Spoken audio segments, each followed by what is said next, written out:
The news today is the drought in Texas.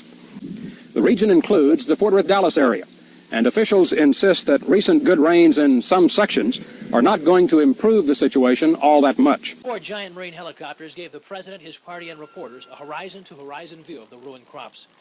Later, the choppers shattered the peace and quiet of a farm owned by Olin Range. His son showed the president what the weather has done to their grain sorghum.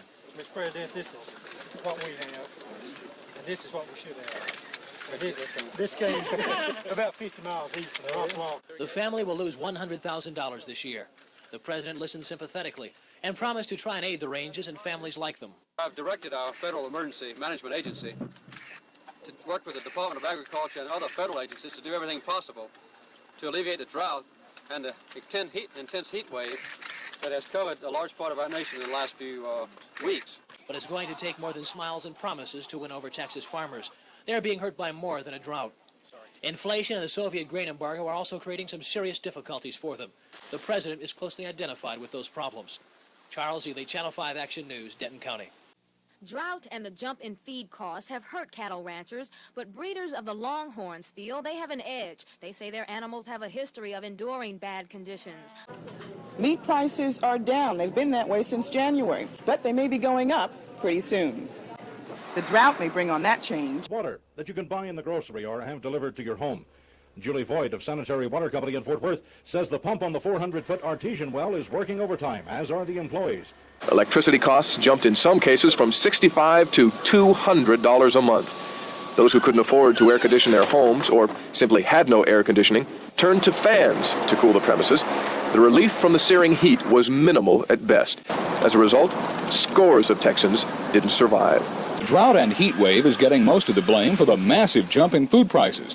Overall, the cost of stuff we eat went up 9% during July.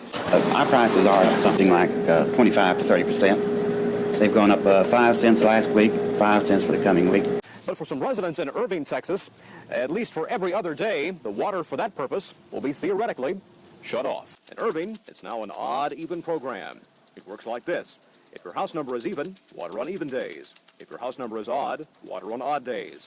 The fine if you don't, between $100 and $200. But of the 9 counties asking for relief from the drought are 2 dangerously close to Tarrant County. And agriculture officials say North Texas crops could suffer more if they don't get rain and lower temperatures. Cotton has not been hurt much yet, but Dallas County agent Steve Wheelis predicts cotton production could be off 1/3 to 1/2 its normal level. Well, Steve Newman is standing by now to fill us in on what went on weather-wise today, and I can tell you this one thing: we set a brand new record which may never be broken again. How many days has it been 100 this year? 53. The last record was 52, set back in 1954, and it looks like tomorrow will be our 54th day if things go well. This is what summer should be, starting off in May about 80 and peaking off in August about 98 degrees, but we have been nowhere near normal this year, and we're going to plot the temperatures for 1980.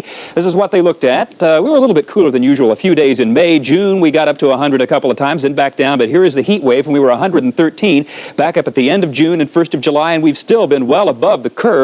And we're right now at the hottest point, so things could get warmer, but they won't. We're going to be getting back to average temperature, and I would say the slope should be pretty close to that for the rest of the summer as the upper atmosphere has changed back to where it should be. We may even get some rain next week.